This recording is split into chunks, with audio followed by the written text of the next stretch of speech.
নমস্কার বন্ধুরা, রিয়ার কিচেনে আপনাদের সকলকে স্বাগত জানাই। আমি আজকে নিয়ে এসেছি পনির দিয়ে তৈরি একটি অত্যন্ত সুস্বাদু ডিনার রেসিপিটি আমি একদম নিরামিষভাবে বানিয়ে দেখাবো। রেসিপিটি নিরামিষ হলেও আমিষের তুলনায় কোনো অংশে কম নয়। তাহলে প্রথমেই কড়াইয়ে সাদা তেল নিয়ে নিয়েছি।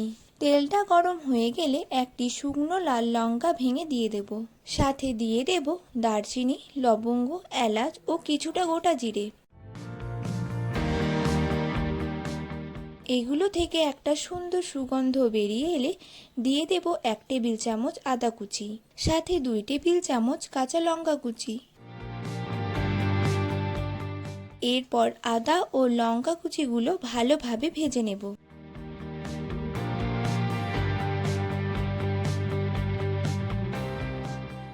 ভাজা হয়ে গেলে দিয়ে দেব 1 টেবিল চামচ বেসন। এখানে বেসনটা দেবার ফলে রেসিপির ফ্লেভারটা ইনক্রিজ হবে। এরপর বেসনটা ভালোভাবে মেশাতে থাকবো, এতে বেসনের কাঁচা গন্ধটা চলে যাবে।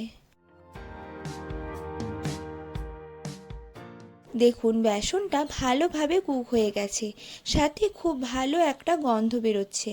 এবার আমি কিছুটা টমেটো স্লাইস করে ব্যবহার করব। এখানে আমি 2টি মিডিয়াম সাইজের টমেটো ব্যবহার করেছি।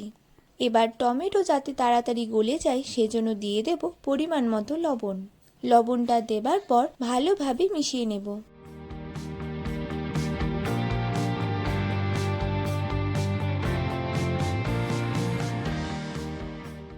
দেখুন টমেটোগুলো গলে গেছে।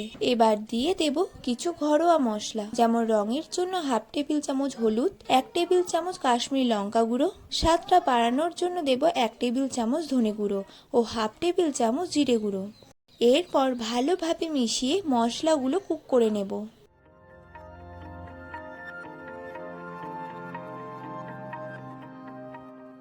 মশলাগুলো যাতে কড়াইয়ের নিচে লেগে না যায় এই জন্য কিছুটা জল দিয়ে দেব।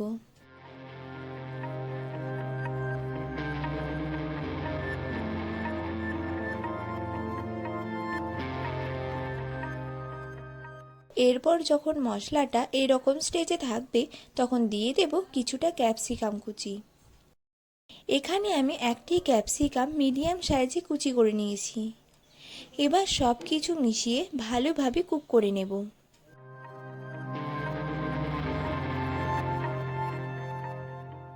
এরপর যখন মশলার সাথে সব কিছু ভালোভাবে কুক হয়ে যাবে এবং মশলা থেকে তেলটা ছাড়তে শুরু করবে তখন দিয়ে দেব পরিমাণ মতো জল।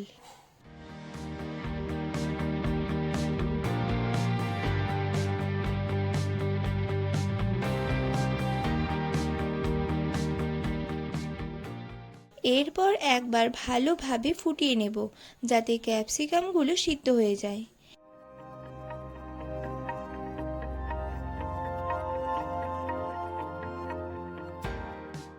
এবার দিয়ে দেব কিছুটা ম্যাশ করে রাখা পনির। এখানে আমি 200 গ্রাম পনির হাতে করে ম্যাশ করে নিয়েছি।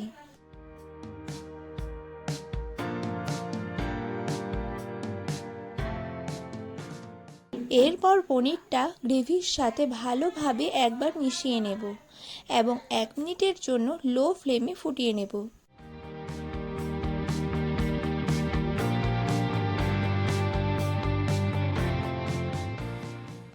এরপর দিয়ে দেব কিছুটা গরম মশলা ও 1 টেবিল চামচ ঘি। আপনারা চাইলে ঘিয়ের পরিবর্তে বাটারও ব্যবহার করতে পারেন।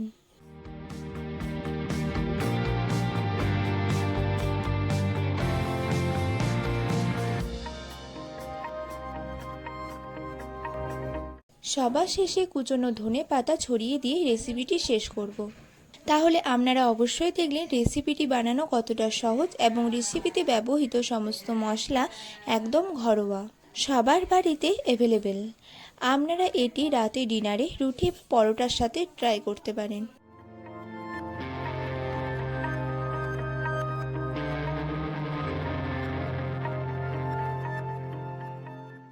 রেসিপিটি কেমন লাগলো কমেন্টে জানাতে ভুলবেন না। ভালো লেগে থাকলে লাইক করে দেবেন, আর যদি নতুন বন্ধু হয়ে থাকেন তাহলে চ্যানেলটিকে সাবস্ক্রাইব করে নেবেন আরও নতুন নতুন সুস্বাদু বাঙালি রেসিপি দেখার জন্য। ভালো থাকবেন, সুস্থ থাকবেন, ধন্যবাদ।